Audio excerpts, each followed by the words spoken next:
Rex's Rants. My niche. Swim baits. Master Minnow. 5-inch. I love it. Bass, pike. When I'm targeting bass and pike. Gozilla. Now here's a little beauty. A bit different than the Master Minnow. Smaller. Kind of the go-getter for walleye and bass when they're feeling a bit more finicky. I will start with the Master Minnow. I've got 2 Master Minnows here, as well as 2 different types of hooks that I like. Now, you guys might have heard me say the word slow roll before. It's because it works.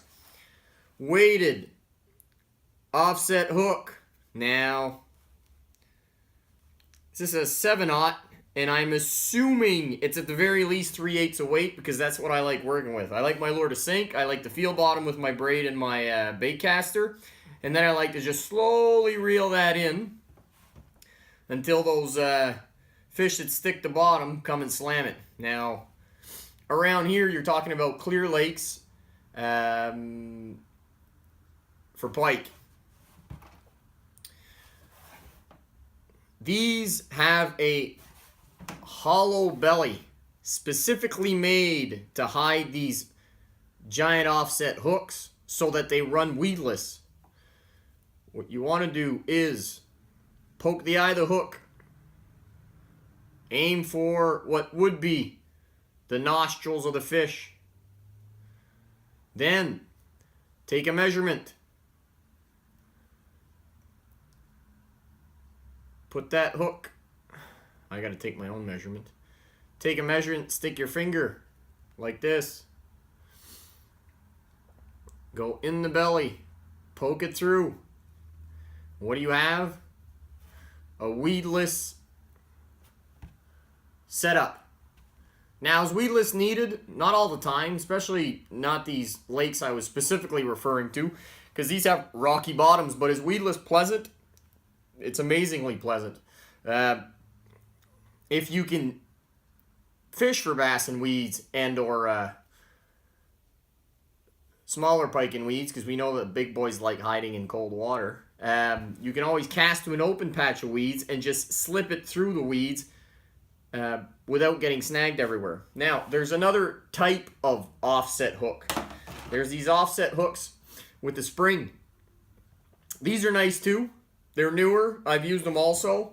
They're usually a bit pricier than the other offset hooks, which is why I usually go with the other offset hooks. But to each their own. Different styles, different fashions, right? What you want to do is screw this in the nose of your Master Minnow.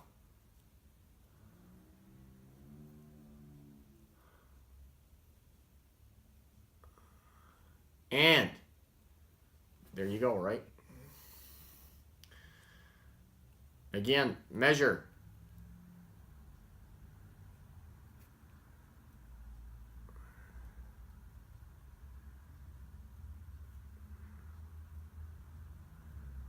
Get yourself a weedless rig. Once again, a little bit of weight. I like deeper lakes, clearer lakes, colder lakes, cleaner lakes. I cast that out, let that fall to the bottom. And like I've said before, slow roll. Bottom, slow roll. That tail will do all the work for you. You don't have to jerk or anything. Now, here's a tip. When the fish bites, these are soft. I've seen fish hit these 5, 6, 7 times in a row. If it's a tiny fish, he just won't get his mouth around it because it's 5.5 inches. But we want the big boys.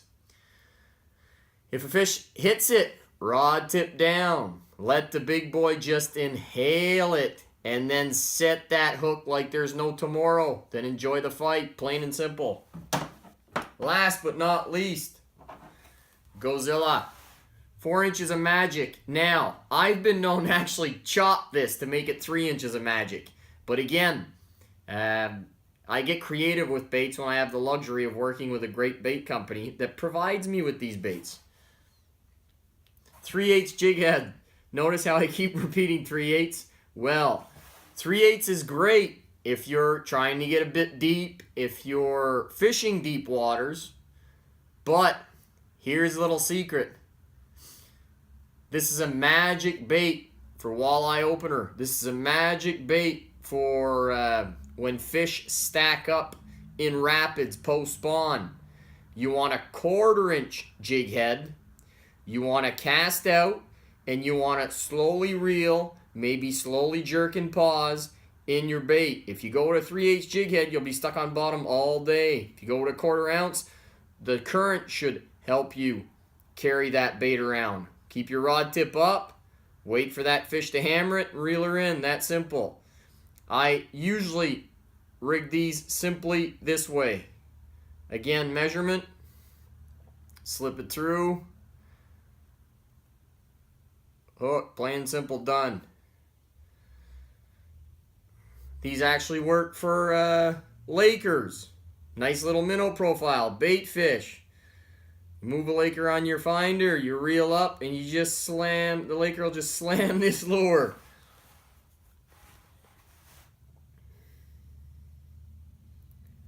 I think I just gave away one of my secrets. Enjoy the baits. Bam!